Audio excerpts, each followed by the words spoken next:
대승불교를 한마디로 정의하면 상구볼이 하와 중생입니다. 위로는 불교의 진리를 깨우치려 하고 아래로는 중생을 교화해 구제한다는 뜻입니다. 저만 홀로 깨달으는 것보다 중생의 고통을 안고 수행해 나가는 편이 정도라는 얘기이지요. 이처럼 초기 불교의 상구보리에다가 하와 중생이 첨가됨으로써 대승불교가 출범하게 됩니다. 그래서 대승불교의 정신은 보살도라는 단어에 함축됩니다. 이제 대승불교는 중생구제를 위한 각종 보살들이 앞다투어 출현하게 되고 이들이 붓다와 어우러지면서 활짝 만개하게 됩니다. 그렇다면 도대체 보살도란 것이 무엇일까요? 보살의 정신을 대자대비라고 합니다. 이를 더 쉽게 표현하면 사랑입니다.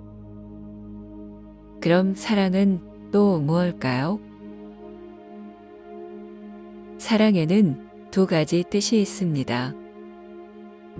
첫 번째는 특정 호르몬의 화학적 성분이 종족 보존을 위해 일으키는 이성 간의 애틋한 감정입니다. 두 번째는 남을 나처럼 생각하는 동질의 전체의식입니다. 그렇다면 보살도는 두 번째 사랑의 정의에서 찾아야 마땅할 것입니다. 남을 나처럼 생각하면 기꺼이 도와주고 어떤 희생도 감수하게 되겠지요. 왜냐하면 남을 돕는 것이 곧 나의 일이니까요. 이는 나와 남이 같아야 한다는 얘기인데 이것이 어떻게 수행으로 연결될 수 있을까요? 수행이 되지 않는다면 보살도는 기독교를 비롯한 여타 종교의 사랑과 다를 것이 없게 됩니다. 보살도의 사랑은 어찌되었든 수행과 한 몸이 되어야 합니다. 그럼 좀 더 구체적으로 보살도를 어떻게 닦아야 깨달음으로 연결될까요? 진심을 다해 중생들을 불쌍히 여기고 헌신하면 될까요? 무조건적인 사랑을 한량 없이 베푸는 것입니다.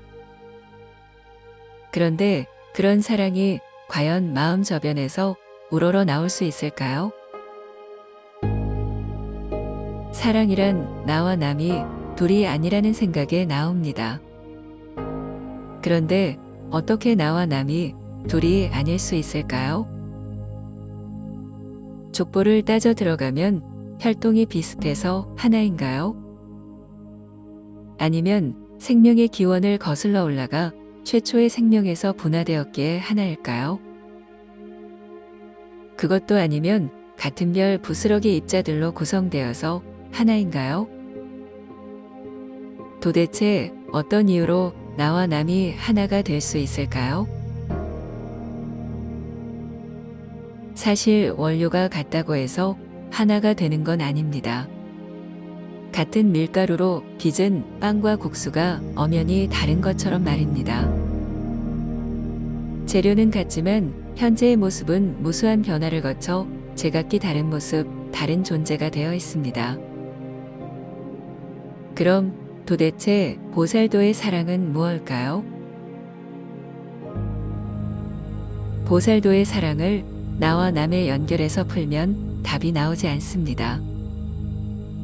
이건 어떡하든 제2원인으로 거슬러 올라가야 답을 찾을 수 있습니다. 그런데 이렇게 되면 보살도가 구태여 필요 없게 됩니다. 제1원인 자체를 화두로 잡아 궁구하면 되니까요. 따라서 보살도는 제1원인을 증명하는 방식이 아닌 제1원인이 지닌 창조의 속성으로 풀어야 합니다. 제1원인은 자신이 창조한 삼라만상을 굽어보면서 보기에 좋았을 것입니다. 제1원인의 리에 따라 기가 움직여 물을 빚어 만물을 펼쳐놓은 것이니까요. 그럼 여기서 보기에 좋다는 의미가 무엇일까요? 도대체 뭐가 보기 좋은 것일까요? 그건 무한대로 쪼개진 개체들이 저마다의 가치를 내며 존재 의미를 갖게 되는 걸 말합니다. 이것을 한자로 축약하면 용화입니다. 이렇게 용화가 되면 보람과 가치, 행복이 우러나오지 않을 수 없습니다. 바로 이런 모습이 제1원인의 감상 포인트입니다. 그럼 이제 보살도의 답이 나왔습니다. 보살도는 제1원인의 창조성을 세상과 공유하는 것이 됩니다. 제1원인의 입장에서 세상을 바라보면 보기에 좋지 않은 모습이 허다하겠지요.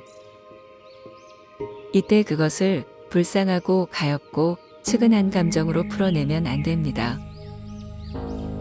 보살도는 철저히 관으로 가야 합니다. 보기에 썩 좋지 않구나가 뇌리에 충만하면 자연스럽게 보기에 좋게 하기 위한 행보를 이어가게 됩니다. 이것이 불교에서 말하는 고차원적 대자 대비입니다. 창조의 목적인 용화를 잣대로 중생들을 굽어보는 관찰자의 마음인 것이지요. 이렇게 보살도 자체가 창조주의 마음이니 이 마음으로만 정진하면 수행이 되지 않을 수 없습니다. 이렇게 해야 중생 고재가 곧 수행이 되는 겁니다. 하와 중생과 상구보리가 둘이 아니게 되는 것이지요. 그렇지 않고 불쌍하다는 감정 위주로 일관한다면 그건 그냥 세속의 일반적인 사랑에 불과하게 됩니다. 대저 수행의 출발은 아상을 약화시키는 데 있습니다. 그런데 아상은 너무나 교묘해서 웬만해선 줄어들지 않습니다. 마치 바이러스처럼 계속해서 모습을 바꿔 새로운 형태로 자리 잡게 됩니다. 그래서 아상과 직접 삿발을 잡는 것보다는 아상을 제2원인의 창조성과 결부시키는 편이 좋습니다.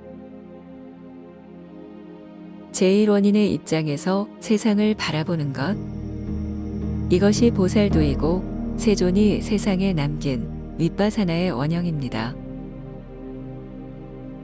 요컨대 수행에는 두 가지 길이 있습니다.